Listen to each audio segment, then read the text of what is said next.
அனைவருக்கும் வணக்கம். நம்ம இப்போ எந்த வீடியோ பற்றி பார்க்க போகிறோம் அப்படின்னா, தமிழக வெற்றி கழகம் டிவிகே இன்னும் 7-8 மாதம் தான் எலெக்ஷன் இருக்குது. ஸோ இன்னும் ஒரு 7-8 மாதத்தில் டிவிக்கு என்ன பண்ண போகிறாங்க அப்படிங்கிறது தான் மிகப்பெரிய கேள்வி.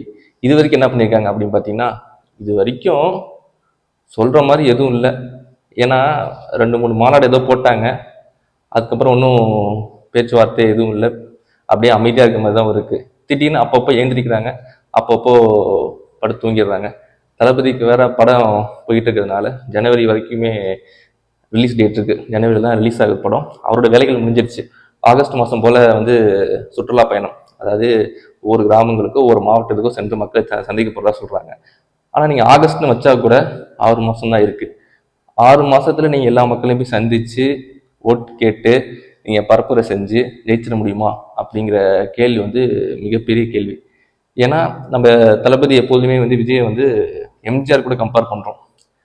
அது மிகப்பெரிய முட்டாள்தனம். ஏன் அப்படின்னு பார்த்தீங்கன்னா, எம்ஜிஆர் 10-15 வருஷம் 20 வருஷமாக கட்சியில் இருந்தார். திமுக கட்சியில் இருந்து மக்களை சந்தித்து எம்எல்ஏ ஆகி திமுக கட்சியில் பொருளாளர் இருந்து கட்சி பணியில் இருந்து படத்துலேயும் அவரோட கொள்கையை பரப்பி அந்த கட்சிக்காண்டி பண்ணி எல்லா வேலைகளும் செஞ்சு அவர் ஒரு பேர் எடுத்து அந்த நிலைமையில தான் கட்சி விட்டு வெளில புது கட்சி ஆரம்பிக்கிறாரு.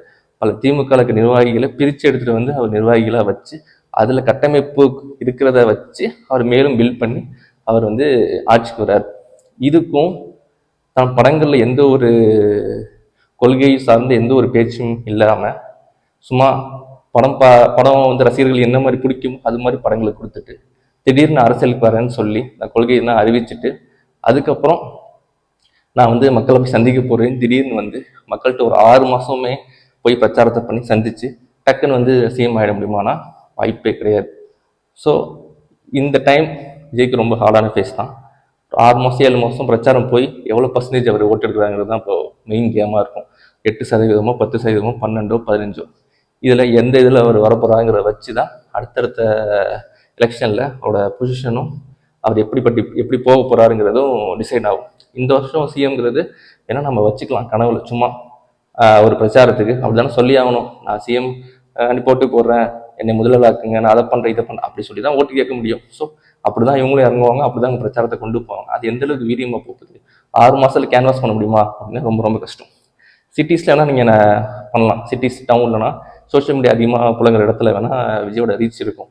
ஆனால் பெரும்பாலான இடங்கள் கிராமங்களாகவும் ரீச் பண்ண முடியாத இடங்களாகவும் இருக்கிறப்போ அந்த மக்களுக்குனா ஏற்கனவே தெரிஞ்ச கட்சி திமுக, அதிமுக, பாஜக இதில் விசிக, பாமக போன்ற கட்சிகள் ஏற்கனவே நன்கு தெரிஞ்சு பல வருஷங்கள் ஓட்டு போட்ட அந்த கட்சி அது பிரபலமாகவும் அது அவங்களுக்கு எல்லாருமே தெரிஞ்ச ஒரு கட்சியாகவும் இருக்கும். இந்த கட்சி பேரளவில் மட்டுமே இருக்க முடியும், அவங்க மனசளவில் இருக்காது, இன்னும் போய் சேர்ந்துருக்காது.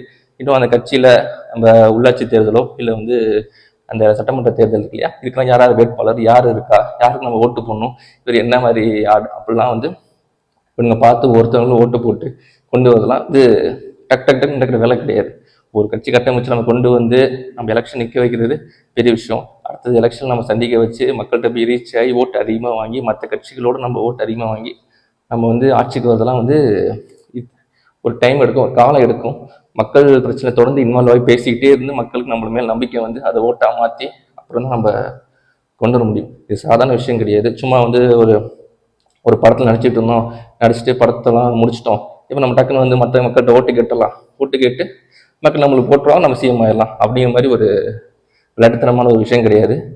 இது வரைக்குமே பெரிய அளவுக்கு கட்சியிலேருந்து எந்த ஒரு மக்கள் தொடர்பான செயல்முறைகளோ இல்லை மக்களை ரீச் பண்ணுற மாதிரியோ அது மாதிரிலாம் எதில். இப்போ உள்கட்சியில் என்ன பண்ணிக்கிட்டு இருக்கேன், சண்டை போட்டுட்ருக்கேன், அவனுக்கு அந்த போஸ்ட் இவனுக்கு இந்த போஸ்ட்னு உள்ளக்குள்ளேயே சண்டை போட்டுக்கிட்டு இருக்காங்க ஒழிய எதுவும் ஆக்கப்பூர்வமாக சொன்ன மாதிரியும் எதுவும் தெரியல.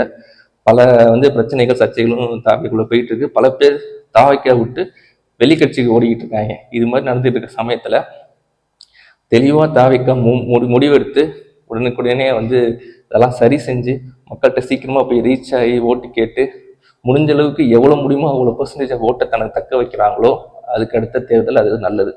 இல்லை இதுக்குள்ளேயே தன் கட்சிக்குள்ளேயே பூசலை சரி செய்ய முடியாமல் சண்டை போட்டுக்கிட்டு மக்கள்கிட்ட ஒழுங்காக போய் சேராமல் இப்படி இருந்தாங்கன்னா முதல் தேர்தலே பயங்கரமாக அடி வாங்கி அதுக்கப்புறம் ஒரு ட்ரோல் மெட்டீரியலாக போயிடுவாங்க. அதுதான் நடக்க போகுது. ஏன்னா இப்போ பார்க்குற சூழ்நிலையை பார்த்தா அப்படி தான் இருக்குது. ஸோ விழித்து கொள்ளுங்கள், சீக்கிரமாக மக்கள்கிட்ட போய் ரீச் ஆகுங்க, சீக்கிரமாக பிரச்சாரத்தை முன்னெடுத்து நீங்கள் என்ன கொண்ட கொள்கையோ அந்த கொள்கையில் நிலைத்து இருக்க மாதிரியும் அதை போய் மக்கள்கிட்ட போய் சேர்ற மாதிரியும் பிரச்சாரம் இருக்கணும். சும்மா ஏனோ தானோன்னு சொல்லிக்கிட்டு திமுக எதிர்க்கிறதோ அது பண்ணுற வேலையில் மட்டுமே குற்றச்சாட்டு பண்ணிக்கிட்டு நம்ம போயிட்டு இருக்கோம்னா ஒன்றும் வேலைக்காகாது. அதனால இனிமேல் நடக்க போகிறத வச்சு தான் என்ன நடக்கும்னு சொல்ல முடியும். பட் இது வரைக்கும் நடந்ததை வச்சு பார்க்க போனீங்கன்னா தாவைக்காகல ஓட்டு வரதுக்கான சதவீதம் ரொம்ப ரொம்ப கம்மிங்கிற மாதிரி தான் தெரியுது. இன்னும் ஒரு வீடியோ சந்திப்போம். நன்றி, வணக்கம்.